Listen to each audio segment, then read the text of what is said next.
Occupy Wall Street by way of Occupy Fleet Street is turning into You're All Meat Street.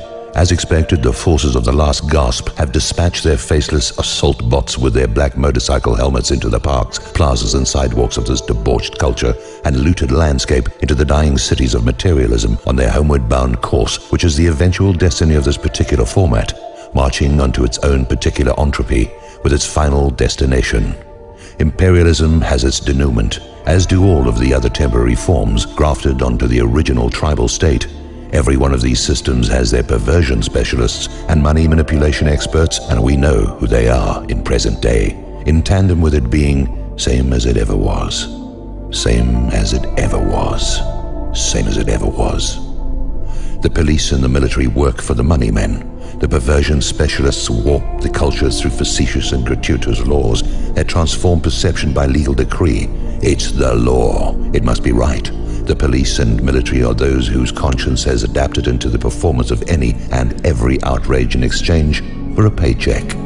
They're enforcing the law, and the law must be right. Meanwhile, there are those in the police and military who still retain a semblance of conscience and know that they are being screwed the same way as those they are hammering with their batons. In this time of awakening, many with guns in their hands are waking up to the injustices of torture and murder of the goat herders and villagers in foreign lands. They did it for the bankers and the bankrupt slogans, whether it be Semper Fi, Sieg Heil, or In Hoc Signo Vinces.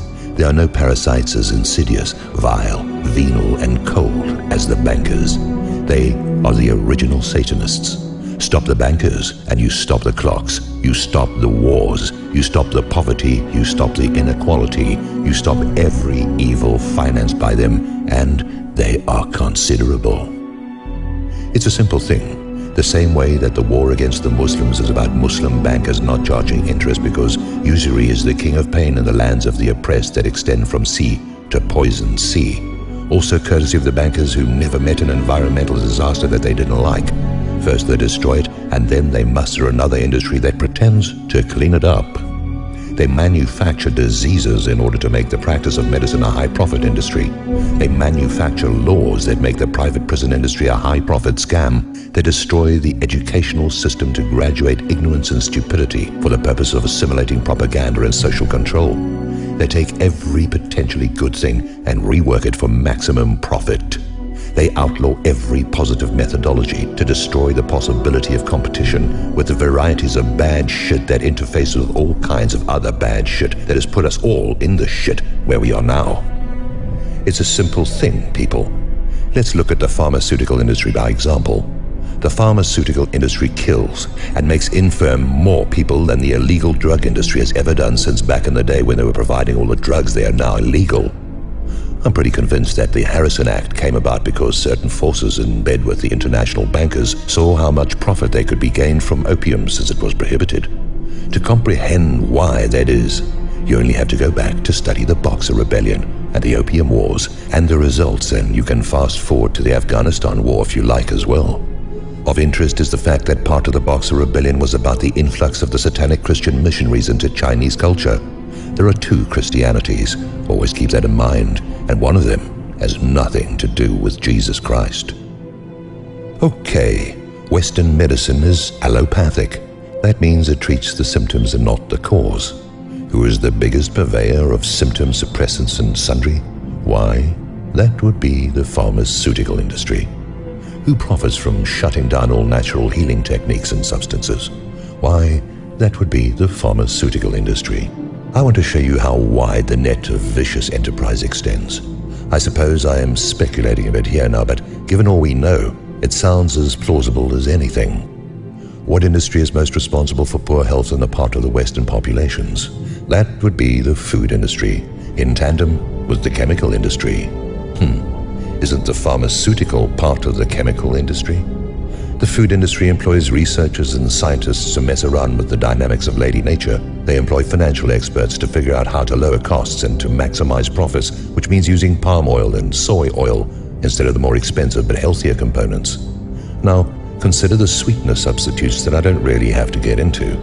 Extrapolate out into genetically modified foods and let your imagination take you on an excursion of speculation. Now, consider that those who invest in the food industry or almost certainly involved in the pharmaceutical industry and the medical industry, and you can suppose, assume, or outright claim that there is little doubt that they make food which makes people sick, to send profits to another arm of the blood-sucking octopus that straddles the globe. But there's no conspiracy.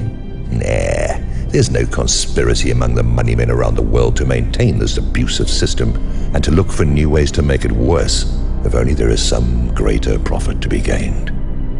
Every religion except for the one that operates under the Talmud espouses mercy, charity, peacefulness, compassion, and attendant virtues. Yet, what do we see promoted from the pernicious pulpits by the twisted priests of most of them? Why are we in a time of religious wars that serve the interests of bankers? Look at your ministers, people. Look to your philosophers and pundits of the moment who are given so much media face time by the people who own the media for one reason: to keep the truth buried under a land full of lies for the purpose of profit. In a time of darkness, the mind of darkness is preeminent via the reports of the senses of the propensities of the mind and heart of the one interpreting them. Factor in the mass mind and peer pressure, and you have a dark and viscous soup, as sticky as tar and difficult to extricate from. It's no wonder that people feel trapped, have given up, or are completely unaware of what is happening to them.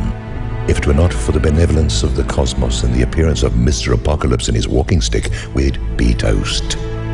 It's not an accident that Rick Perry forgot his lines at the debate. There's no surprise that Strauss-Kahn is much deeper into the Goblin Knight than just being a serial abuser.